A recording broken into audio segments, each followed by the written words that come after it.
I did payroll, and it was done by towns, and you pretty well know by a card who drew what, and I could watch the pay sheets from prior events and pretty well figure a pattern of what Vince's thinking was.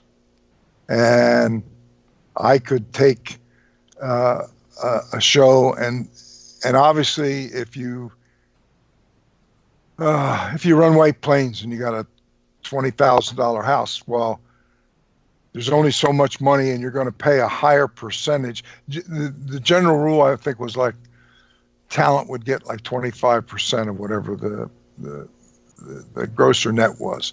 And smaller houses had to be a greater percentage just because you needed to make the guys weak so that the pay at the end of the week, kept peace and harmony in the crew. And the bigger the houses, like the Garden, the smaller the percentage was.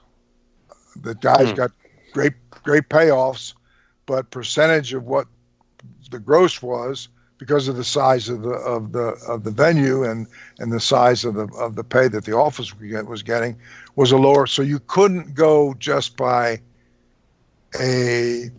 always a percentage.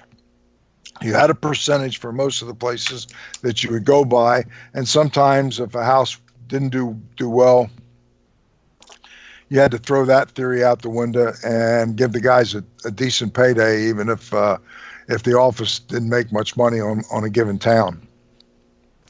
Being a talent was the biggest thing for me, experience-wise, to enable me to do the job the way Vince wanted.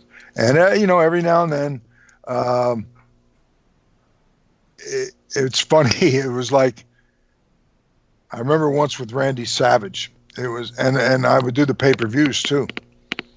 And there was a pay-per-view that Randy was one of the feature matches.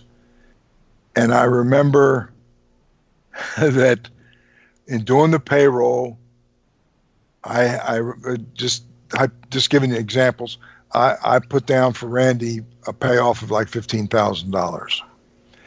And I would do a preliminary payroll, which Vince would look it over. Sometimes he would just, okay. And other times he would look at it. And in that one particular case, he took the $15,000 that I'd given Randy, because I thought that he was an important part of drawing in that house. And I think Vince cut it down to 10. So when the checks come out, Randy got the 10. He was really upset and wants to talk to Vince, goes to see Vince. And it's like Vince would say, well, I didn't really look at, I don't know what JJ was thinking when he put that down. I can understand.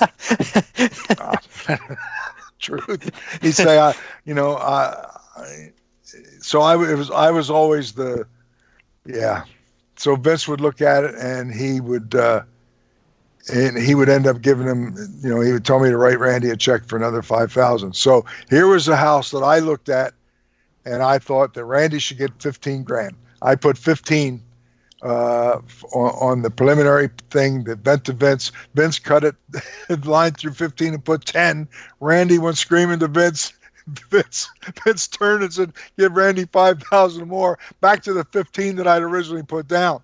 But that's great. It was like, well, I don't know what JJ was thinking. So it just is how it was. And I never took it personal.